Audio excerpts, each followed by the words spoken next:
নমস্কার বন্ধুরা, আমার কুকিং চ্যানেলে আবারও সবাইকে স্বাগত।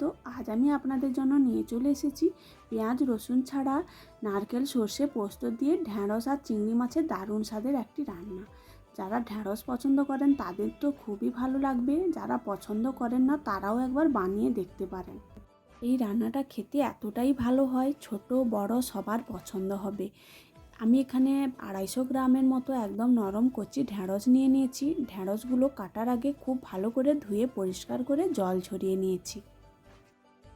তারপর একটা বটি দিয়ে ঢ্যাঁড়সের মাথাগুলো কেটে বাদ দিয়ে দেবো, আর ঢ্যাঁড়সগুলো একদম ছোট ছোট টুকরো করে কেটে নেব। আর ঢ্যাঁড়সের মধ্যে পোকাও থাকতে পারে, সেটাও খুব ভালো করে দেখে নিতে হবে।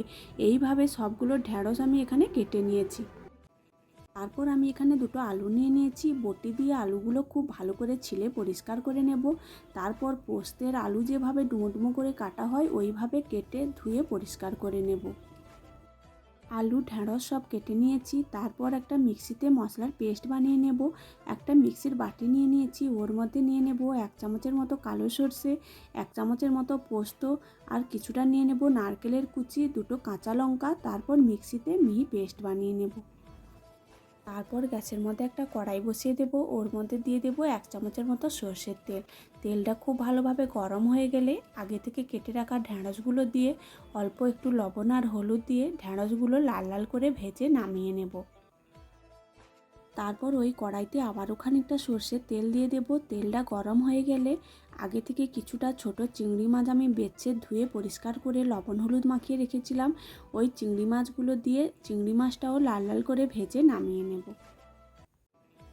তারপর ওই কড়াইতে আবারও খানিকটা সর্ষের তেল দিয়ে দেব। তেলটা গরম হয়ে গেলে ওর মধ্যে ফোড়নে দিয়ে দেব অল্প একটু কালো জিরে আর দুটো চেরা কাঁচা লঙ্কা দিয়ে ওর মধ্যে আগে থেকে যে ডুমো ডুমো করে কেটে রেখেছিলাম আলুগুলো দিয়ে দেব।